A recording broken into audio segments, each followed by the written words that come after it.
What's up, chaps and chappets? Welcome back to another video. It's a tactical video talking about the 4-3-3 fifth variation often used by Pep Guardiola back at Barcelona. Centre forward, pivotal role, Ben Yedder playing there. We got the two centre mids, which you may notice are actually strikers. We've got Gamero and Muriel playing as the two centre mids. Reason being is because what you call the half space, when the wingers are out on the left and right, and then the centre mids are going to come through, like, the in-between gaps between the wing and the strikes, or the centre forward. And what this is going to do is it's going to create a 5v4 scenario. And the centre mids are going to be one of the most attacking players.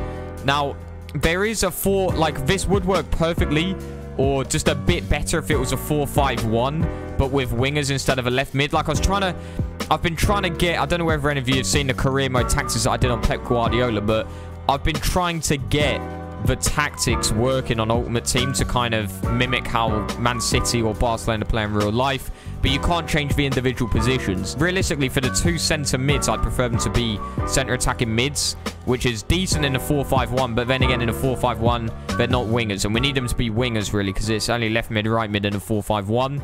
So I definitely would say this is the best formation for holding possession. In terms of play instructions as well, just a couple of notable ones: having the two centre mids on get forward just to come forward, and then stay wide on the right wing, left wing. So like I say, the best formation for possession play. A lot of it is going to be quick sort of triangle passes. You often see Guardiola teams doing a lot of triangle passes, and the reason being is it just enables you to build up possession in a very safe manner. Lots of short passes where the opposition is basically not going to be able to get the ball off you, because as soon as there is one player or one defending player that enters the triangle, you just switch the ball to another end of the pitch and then create another triangle. So you can hold the ball and just like hold possession in a very safe manner.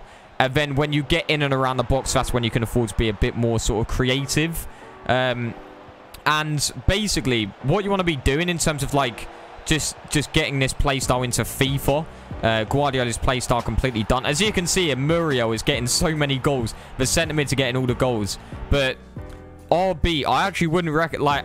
At first, I wasn't going to recommend this, like pressing RB, because sometimes you can, when you press RB and the ball's coming towards you, you like jump over it or let it through your legs. But once you take a touch of the ball and make sure in a little bit of room, press RB, and then players will like come close to you, especially in midfield. This is really good for creating the triangles, to create the sort of passing options. Usually 2 or so players will come close to you, and then you have an instant triangle from there. So using that in the midfield, sort of like the centre of the park, just to get the triangles going, and then pressing like LB and using the third man rule, which is the third person is never going to be able to be marked in a passing sequence. So just doing lots of those sort of like LBA passes through the middle, creating triangles, and players will just get away. You'll notice as I'm using it, Ben Yedder just gets the ball. We give it to Partey, we give it to another man, and then Ben Yedder's still making that run all the way through.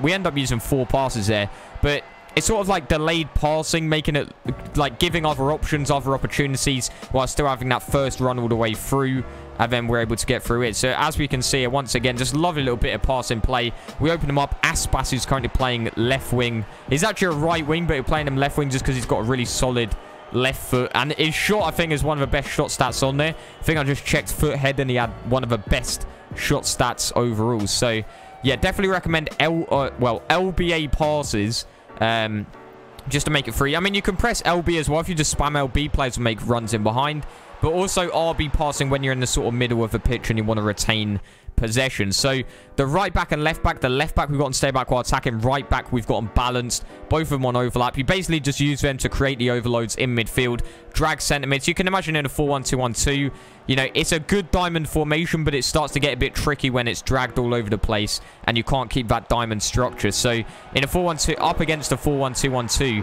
what you want to be doing is just using your right back and left back a lot, dragging out those centre mids, and then a lot of the space is going to be freed up in the middle of the pitch for your centre mids to start attacking and using the half spaces and all sorts. So I don't know whether any of you are noticing, but a lot of the play is revolving around these centre mids, the 2 centre mids that are coming forward. We get the space in with Ben Yedder. So another thing is to notice, or to note really, is that the false 9 is the centre forward. The false 9 position is basically when the centre forward is going to drop off a bit, and what it does is it creates space. It creates an extra midfielder basically for passing the ball. You're going to drop So you're not going to... A lot of strikers are just going to sit on the defender, you know, trying to look for that in-behind ball.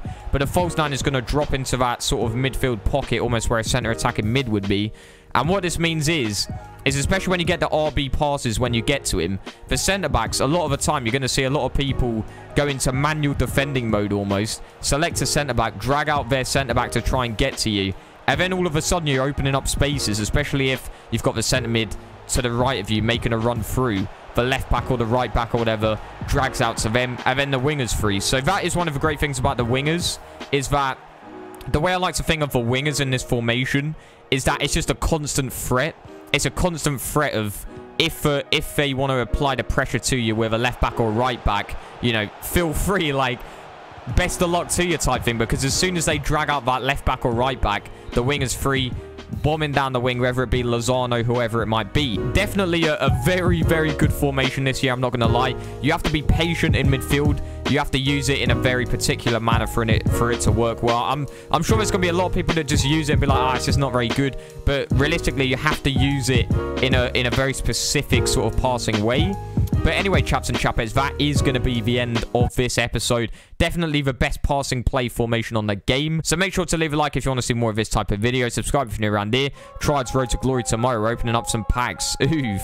Why are you listening to chaps who say you can't live your dream if they haven't done it themselves? Like with playing Pokemon Go, gotta stop the weak ones with a repel. You're getting salty because you're losing to be a bad sport like the NFL. Then you flex on them like a show and tell. They might be winning now, but we're playing Mario Kart and we got the blue shell. Take the track deeper like we in a well, and we rising up like a spell.